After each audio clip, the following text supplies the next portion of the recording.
Cirrhosis. अच्छा, cirrhosis में क्या होता है कि ये एक, इसमें क्या होता है कि पूरा लिवर जो है ना उसमें डिफ्यूज फाइब्रोसिस हो जाती है, पूरे लिवर में फाइब्रोसिस हो जाती है, इरिवर्सिबल डिफ्यूज फाइब्रोसिस, इसको हम कहते हैं सिरोसिस। डीकम्पेंसेटेड सिरोसिस अगर होगी तो क्या होगा, ये सिरोसिस क्या कराती है, पोर्टल हाइपरटेंशन। उससे क्या होगा, पोर्टल हाइपरटेंशन ज़्यादा तो एसाइटीज होगी, एसाइटीज डेवलप होती है और मे बी वेरिक्सिस भी डेवलप हो सकते हैं। इसके अलावा जॉन्डिस और इंसेफेलोपैथी डेवलप हो सकती है। कॉजेस क्या है हमारे पास, सिरोसिस के कॉजेस हेपेटाइटिस होते हैं या फिर इनहेरिटेड डिजीजेज होती हैं। Hepatitis can be viral hepatitis, hepatitis B C या अल्कोहलिक, ठीक है, हेपेटाइटिस बी सी या फिर auto immune hepatitis, alcoholic liver disease हो सकती है। इसके अलावा इनहेरिटेड डिजीजेज में हीमोक्रोमाटोसिस, विल्सन्स डिजीज या अल्फा 1 एंटीट्रिप्सिन डेफिशिएंसी। प्रेजेंट कैसे करेगा, मोस्टली बंदा जो है वो एसिम्टोमेटिक होता है।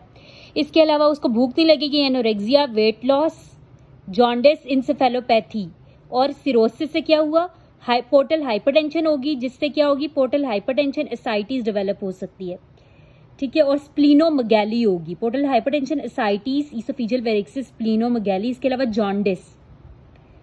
जॉन्डिस नजर आएगा आपको और कोआगुलोपैथी होगी। साइंस में लिवर क्या होगा, हिपैटोस्प्लीनोमेगैली होगी, ठीक है। पहले लिवर इनलार्ज होगा बट लेटर ऑन वो जब पूरा सिरोसिस होगी तो वो श्रंकन हो जाएगा।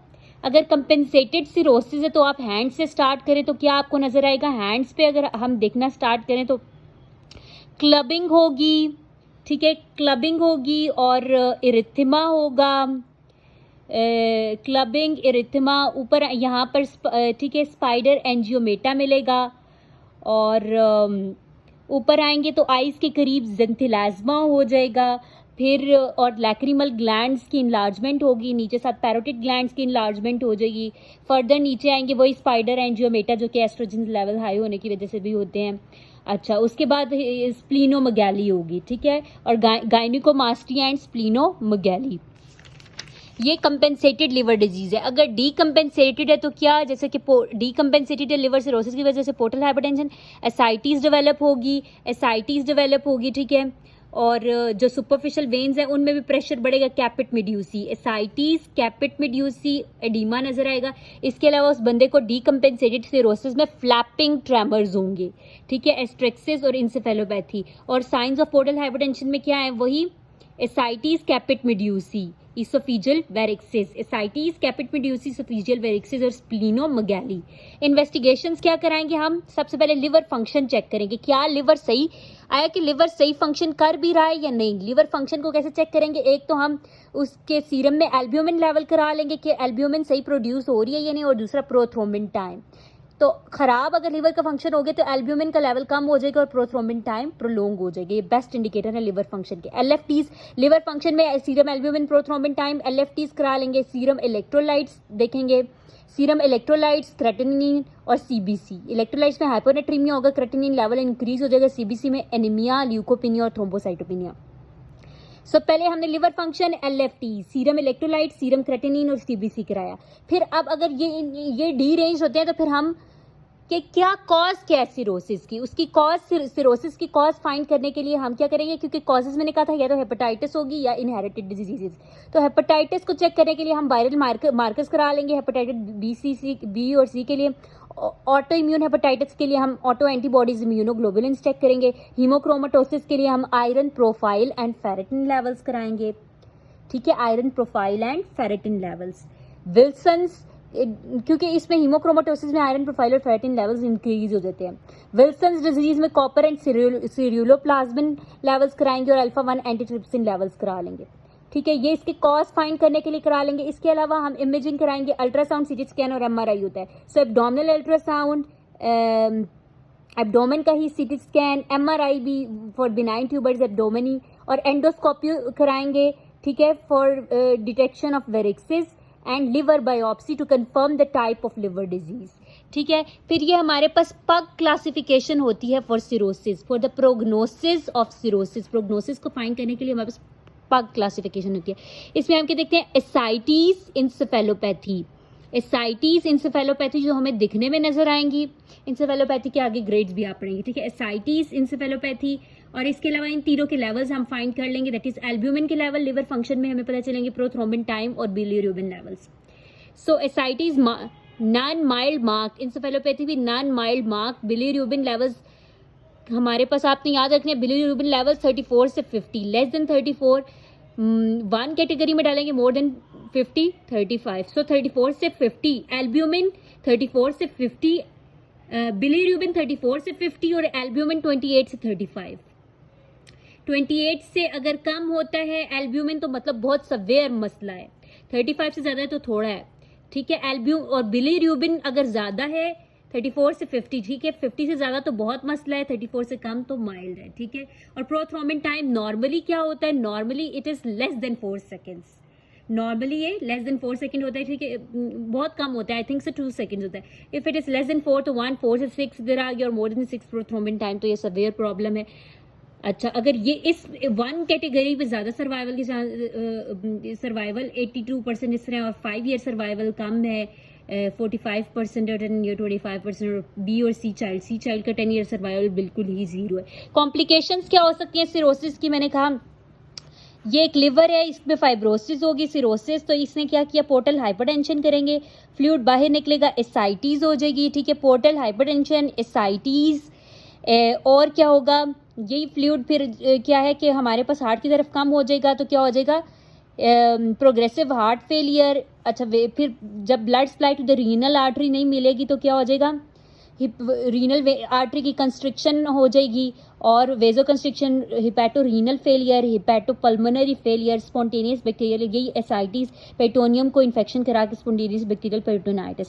सो portal cirrhosis, portal hypertension, ascites, spontaneous bacterial peritonitis, progressive heart failure, hepatorenal syndrome, hepatopulmonary syndrome और हिपैटोसेलुलर कार्सिनोमा, ये कॉम्प्लिकेशंस होगी। ट्रीटमेंट क्या है सिरोसिस का, सिंपल कि आप इसकी मैनेजमेंट, कोई स्पेसिफिक मैनेजमेंट नहीं है, जस्ट आप अंडर ट्रीटमेंट को ट्रीट करें, प्रिवेंशन को प्रिवेंट करें और लिवर ट्रांसप्लांट कर दें।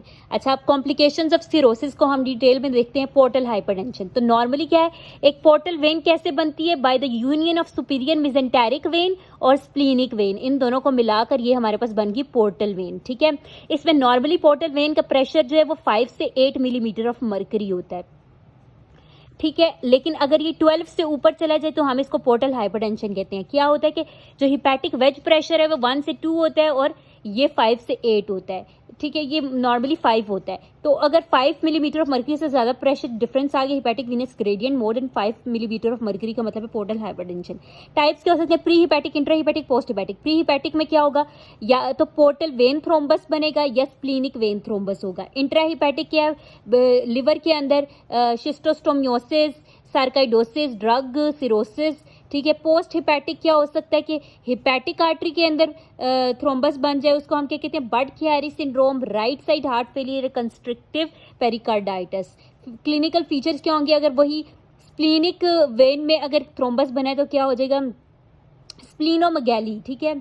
सो बस इसके आप क्लिनिकल फीचर्स पोर्टल हाइपरटेंशन की याद रखिए कि क्या पीछे को यहाँ पर ब्लड फ्लो ज़्यादा हुआ तो स्प्लीनोमेगैली, और ये ब्लड फ्लो पोर्टल हाइपरटेंशन क्या होगा, ascites, flapping tremors, sorry portal hypertension तो क्या होगा, एसाइटीज, स्प्लीनोमेगैली और सुपरफिशियल वेन्स डायलेट हो जाएंगी, कैपिट मेड्यूसी, और इसके अलावा fetor hepaticus that is breath of dead, और क्रूविलर बमगार्टन सिंड्रोम। ये क्या होता है कि आप ऑस्कल्टेट करेंगे तो हमिंग साउंड वीनस में हम नजर आएगा, दैट इज क्रूविलर बमगार्टन सिंड्रोम, ठीक है। कॉम्प्लिकेशंस वही। अच्छा, एसाइटीज क्या है कि 500 मिली ml से ज़्यादा फ्लूइड अगर जो है वो अकेमुलेट हो जाए तो उसे हम एसाइटीज कहते हैं, ठीक है।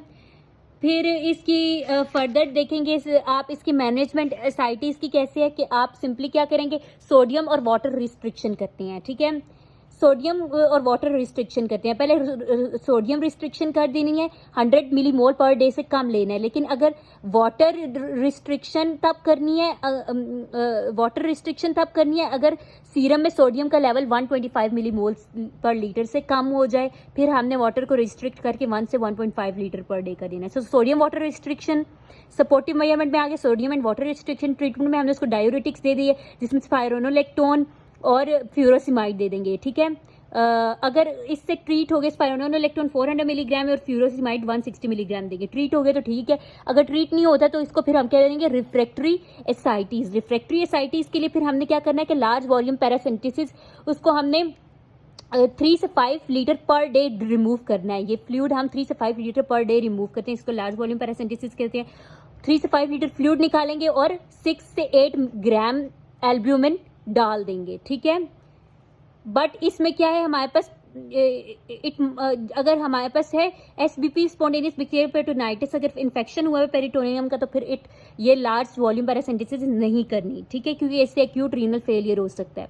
सो रिफ्रैक्टरी एसाइटिस के लिए एक तो लार्ज वॉल्यूम पैरासिंथिसिस है, दूसरे के ट्रांसजुगुलर इंट्राहिपैटिक पोर्टोसिस्टेमिक शंट। ये शंट होता है बिटवीन हिपैटिक वेन और पोर्टल वेन के दरमियान होता है, जो कि हम जुगुलर वेन के थ्रू जाके बनाते हैं। सो सिंपली एसाइटिस का treatment supportive, sodium and water restriction, diuretics, स्पाइरोलेक्टोन furosemide नहीं हुआ ट्रीट तो रिफ्रैक्टरी एसाइटिस है। रिफ्रैक्टरी एसाइटिस के लिए लार्ज वॉल्यूम पैरासिंथिसिस कर लें या फिर ट्रांसजुगुलर इंट्राहिपैटिक पोर्टोसिस्टेमिक शंट। कॉजेज ऑफ एसाइटिस क्या हो सकते हैं, पोर्टल हाइपरटेंशन की वजह से एसाइटिस हो सकता है, या वैसे ही non portal hypertension. Portal hypertension है तो इसका मतलब है कि फ्लूइड बाहर जो निकले। पोर्टल हाइपरटेंशन क्यों है, क्यों, इसके वही कॉजेज, सिरोसिस के क्या कॉजेज फिर हो सकते हैं, ठीक है, cirrhosis, hepatitis, but carry syndrome, splenic vein thrombosis वगैरह, वही सारे, शिस्टोस्टोमियोसिस। नॉन पोर्टल हाइपरटेंशन क्यों हो सकती है, एसाइटिस क्यों डेवलप होगी, किसी जगह का इन्फेक्शन हो सकता है, पेरिटोनियम का पेरिटोनाइटिस, पैंक्रियास का पैंक्रियाटाइटिस, वेसल्स का वेस्कुलाइटिस, या पेरिटोनियल कार्सिनोमास हो सकते हैं। अच्छा, एक्सुडेटिव एंड ट्रांसुडेटिव एसाइटिस का डिफरेंस कैसे करना है, ये हम सैग यानी कि सीरम में जो एल्ब्यूमिन है उसका सीरम में एल्ब्यूमिन लेवल फाइंड करेंगे, माइनस वो जो फ्लूइड हमने निकाला उसमें एल्ब्यूमिन लेवल फाइंड करेंगे, ठीक है। अगर तो ये डिफरेंस हमारे पास लेस देन 1 पॉइंट, ये देखिए, if this difference is more than 1.1, तो ये मतलब हुआ कि यानी कि एल्ब्यूमिन जो है वो बाहर निकल रही है, इतना प्रेशर है कि एल्ब्यूमिन भी सारी बाहर निकल के आ रही है, तो ये पोर्टल हाइपरटेंशन है। If it's level is more than 1.1, लेकिन अगर if it's level is less than 1.1 तो इसका मतलब है पोर्टल हाइपरटेंशन, ये कोई और कॉज है, तो वो ये सारे कोई इन्फेक्शन वगैरह वाला कॉज होगा, दैट इज एक्सुडेटिव कॉज, कोई एक्सुडेटिव कॉज होगा। ये तो पोर्टल में ट्रांसुडेटिव कॉज होता है। फिर हमारे पास ईसोफेजियल वेरिक्सिस आ गए। ईसोफेजियल वेरिक्सिस मैंने कहा है कि हमारे पास क्या होता है कि लेफ्ट गैस्ट्रिक वेन जो है वो ईसोफेगस के लोअर 1/3 को सप्लाई कर रही है और वो पोर्टल वेन में आकर ड्रेन कर रही है, ठीक है। और जो ऊपर है मिडल 1/3 इसको सप्लाई करती है एजाइगस वेन जो सिस्टेमिक है। इन दोनों के दरमियान जो है वो हमारे पास ये पोर्टल ओरिजिन है और ये सिस्टेमिक ओरिजिन है, इनके दरमियान जो है वो शंटिंग हुई हुई होती है। वो शंट जो है वो वेरिक्सिस बना के फट जाएगा तो हीमाटिमिसिस हो जाएगी, ठीक है। अगर ऐसी हीमाटिमिसिस हो जाती है तो क्या करना है आपने, सबसे पहले उस पेशेंट का बीपी चेक करेंगे, पल्स चेक करेंगे और फिर उसका सिंपली एक कैन्योला डालेंगे, आईवी कैन्योला डाल के उसका थोड़ा सा ब्लड सैंपल ले लेंगे और उसको नॉर्मल सेलाइन डाल देंगे और 2 गोलियां देंगे, कौन कौन सी, टेरलीप्रेसिन और दूसरी प्रोफाइलेक्टिक एंटीबायोटिक्स दे देंगे। फिर उसकी अर्जेंट एंडोस्कोपी करेंगे, बैंड लाइगेशन करेंगे और फिर बैंड लाइगेशन के बाद ताकि सेकेंडरी अल्सर ना बने ऊपर से आप प्रोटोन पंप इनहिबिटर दे दें। एंडोस्कोपिक बैंड लाइगेशन में इनका बैंड लाइगेशन होती है, दूसरा हमारे पास इंजेक्शन स्क्लेरोथेरेपी है, लेकिन इंजेक्शन स्क्लेरोथेरेपी में परफोरेशन के चांसेस होते हैं, ठीक है, ईसोफेजियल परफोरेशन और स्ट्रक्चर के चांसेस होते हैं, बैंड लाइगेशन में नहीं होते। फार्माकोलॉजिकल मैंने कहा टेरलीप्रेसिन देंगे या फिर हम ऑक्ट्रियोटाइड देते हैं, ठीक है। टेरलीप्रेसिन देते हैं 2 मिलीग्राम्स 4 टाइम्स डे, ठीक है। और इसका फायदा क्या है टेरलीप्रेसिन या ऑक्ट्रियोटाइड, ठीक है, इससे फायदा ये है कि ये बैंड, इसको हम एक दफ़ा बैंड, ये प्री ब्लीडिंग को प्रिवेंट करता है और दूसरा इसको हम एक्टिव ब्लीडिंग में भी दे सकते हैं। साइड इफेक्ट ये एब्डोमिनल क्रैम्प्स करा सकते हैं, एरिथमियाज, आर्टीरियल प्रेशर को इंक्रीज करा सकते हैं और कॉम्प्लिकेशंस MI या कार्डियक फेलियर डेवलप हो सकते हैं। बैलून टेम्पोनाड क्या होता है, ये एक बैलून होता है, ये एक बेसिकली सिंजिस्ट्रेकन ब्लैक मोर ट्यूब होती है जिसमें हमारे पास 2 बैलून होते हैं, एक जो है वो इन्फ्लेट करता है, पहले गैस्ट्रिक बैलून को इन्फ्लेट करता है बाहर वो एक नोब, और दूसरा जो है वो ईसोफेजियल को। तो पहले हम गैस्ट्रिक वाले को इन्फ्लेट करेंगे 200 से 250 ml एयर अंदर डालकर, ठीक है। और फिर अगर फिर भी जो है ब्लीडिंग होती रही, नहीं रुकी, तो फिर हम इसोफेगस वाले बैलून को भी इन्फ्लेट करेंगे, लेकिन उसका प्रेशर 40 मिलीमीटर ऑफ मर्क्यूरी से ज़्यादा नहीं करना, और उसको 3 आवर्स के बाद 10 मिनट्स के लिए डिफ्लेट करना है इसोफीजियल वाले को, ताकि इसोफीजियल परफोरेशन ना हो, एस्पायरेशन, निमोनिया ना हो। फिर हमारे पास एक और क्या, ट्रांसजुगुलर इंट्राहिपैटिक पोर्टोसिस्टेमिक शंट। ये एक शंट होता है between portal vein and hepatic vein, और रेडियोलॉजिकल कंट्रोल होता है थ्रू इंटरनल जुगुलर वेन, ठीक है। फिर हमारे पास आ जाती है एक और कॉम्प्लिकेशन है, चौथी complication hepatic encephalopathy. Hepatic encephalopathy क्या है कि हमारे पास लिवर का जो काम है कि जो बैक्टीरिया डिफरेंट अमोनिया के प्रोडक्ट्स बनाते हैं उसको मेटाबोलाइज कौन कराता है, उसको लिवर मेटाबोलाइज कराता है। अब लिवर का फंक्शन, सिरोसिस हुई, लिवर का फंक्शन खराब हो गया, तो अमोनिया प्रोडक्ट्स को वो मेटाबोलाइज नहीं कर सकता, तो अमोनिया प्रोडक्ट जो है वो एज अ न्यूरोटॉक्सिन काम करते हैं और न्यूरोटॉक्सिन और फॉल्स न्यूरोट्रांसमीटर्स रिलीज कराते हैं, तो ये इंसेफेलोपैथी हो सकती है, ठीक है। तो इसके फीचर्स क्या होंगे, उस बंदे को फ्लैपिंग ट्रेमर्स होंगे, और उससे स्टार बनाएंगे, वो स्टार भी नहीं बना सकेगा, दैट इज कंस्ट्रक्शनल एप्रेक्सिया होगा, रिफ्लेक्सेस उसके हाइपर रिफ्लेक्सेस हो जाएंगे, और मेंटल स्टेटस खराब होगा। ईईजी अगर हम उसका कराएंगे तो उसमें अल्फा वेव्स पहले नॉर्मल होंगी, फिर स्लो होती जाएंगी, और डेल्टा वेव्स डेवलप होंगी। इसके ग्रेड 1, 2, 3 और 4 होते हैं इंसेफेलोपैथी का। ग्रेड 1 में क्या है, poor concentration, slurred speech, slow मेंटेशन और स्लीप रिदम खराब। So poor concentration, slurred speech और स्लीप रिदम खराब। ग्रेड 2 में बंदा बहुत ड्राउजी होगा और एग्रेसिव बिहेवियर होगा। ग्रेड 3 में confused, sleepy and just response to pain and voice. Grade 4 पे कोमा में होगा, मे और may not respond to pain stimulus. Treatment क्या है, आप उसकी अमोनिया की जो चीज़ें हैं उसकी एब्जॉर्प्शन को रिड्यूस करें by giving lactulose 15 to 30 ml 3 times day. और ये दूसरा क्या है कि आप जो बैक्टीरिया प्रोड्यूस करें नाइट्रोजनस कंपाउंड, बैक्टीरिया को ही कम कर दें बाय गिविंग नियोमाइसिन या रिफैक्सिमिन। और ट्रिगर्स जो है उनको अवॉइड करना है, कैसे कि आप डिहाइड्रेशन को प्रिवेंट करें, रिलीफ कॉन्स्टिपेशन, इलेक्ट्रोलाइट्स एबनॉर्मलिटीज़ को करेक्ट करें, यानी कि हाइपोकैलेमिया को, इन्फेक्शन को ट्रीट करें, और डिक्रीज करें डाइटरी प्रोटीन को, डाइट में प्रोटीन को डिक्रीज करें, लेकिन ब्रांच या अमाइनो एसिड दे सकते हैं आप इन क्रोनिक लिवर डिजीज, क्योंकि that are metabolise with skeletal muscles. फिर हमारे पास होता है स्पॉन्टेनियस बैक्टीरियल पेरिटोनाइटिस। क्या है कि एसाइटिस डेवलप हुई, ये पेरिटोनियम का इन्फेक्शन करा सकती हैं, तो इसको हम पेरिटोनाइटिस कहते हैं, ठीक है। अच्छा, इसमें क्या होता है, एब्डोमिनल पेन होगी, और क्या होगा कि जब आप ये फ्लूइड निकाल के देखेंगे तो क्लाउडी होगा, और न्यूट्रोफिल काउंट वो क्लाउडी होगा, और इसमें neutrophil count more than 250 8 to 10 raised to power 6 litre होगा। और मोस्टली कौन सा ऑर्गेनिज्म करवाता है spontaneous bacterial peritonitis? E coli. इसके अलावा नीमोकोकाई या स्ट्रेप्टोकोकाई भी करा सकता है। मैनेजमेंट क्या है, क्योंकि बैक्टीरियल है तो हम 3rd जनरेशन से फेलोस्पोरिन सिपोटाजाइम देंगे, और फ्लोरोक्विनोलोन्स लाइक सिप्रोफ्लोक्सासिन या नोफ्लोक्सासिन। हिपैटोरीनल सिंड्रोम क्या है कि हमारे पास जब blood flow towards the renal vein में से ब्लड फ्लो टुवर्ड किडनी कम होगा तो वेजो कंस्ट्रिक्शन हो जाएगी। वेजो कंस्ट्रिक्शन तो ब्लड फ्लो टुवर्ड किडनी नहीं हुआ तो ये हिपैटोरीनल सिंड्रोम हो जाएगी। सिरोसिस विद एसाइटिस होगी, creatinine level more than 1.5 milligram per decilitre हो जाएगा। और अगर आप डायूरेटिक्स कम करें या वॉल्यूम भी एक्सपेंशन करें तो क्रेटिनिन लेवल्स पे फर्क नहीं पड़ेगा। इसमें 2 टाइप्स होते हैं हिपैटोरीनल सिंड्रोम की, टाइप 1 और टाइप 2। टाइप 1 जो होता है उसमें क्या है कि एकदम से रैपिड प्रोग्रेसिव डिटोरियोरेशन होगी सर्कुलेटरी और रीनल फंक्शन दोनों की। Creatinine level more than 2.5 milligram per decilitre हो जाएगा, ठीक है। Sodium excretion less than 10 millimole हो जाएगा, और urine to plasma osmolarity more than 1.5। Type 2 hepatorenal syndrome में आहिस्ता आहिस्ता डिटोरियोरेशन होगी सर्कुलेटरी और रीनल फंक्शन की, और इसकी बेटर प्रोग्नोसिस देन दिस। तो टाइप 1 के लिए हमने क्या टाइप 2 को, तो टाइप 2 हिपैटोरीनल सिंड्रोम के साथ रिफ्रैक्टरी एसाइटिस है तो हम ट्रांसजुगुलर इंट्राहिपैटिक पोर्टोसिस्टेमिक शंट देंगे। और टाइप 1 में हमने क्या करना है, अगर टाइप 1 है ये इसका पुअर प्रोग्नोसिस है, इसके लिए हम ऑक्ट्रोटाइड और टेरिलिप्रेसिन के साथ मिडोड्राइन और एल्ब्यूमिन इन्फ्यूजन करते हैं। डेफिनेटिव ट्रीटमेंट इसका लिवर ट्रांसप्लांट है। हिपैटोपल्मोनरी सिंड्रोम एडवांस सिरोसिस में होता है। इसमें क्या है, रेजिस्टेंट हाइपोक्सीमिया प्रोड्यूस हो जाता है, जिसमें less than 70 millimetre of mercury nitrous oxide की प्रोडक्शन होती है, क्लबिंग साइनोसिस और डिस्निया एंड हाइपोक्सिया डेवलप होगा। इसमें भी लिवर ट्रांसप्लांट किया। With this we are done. Thanks.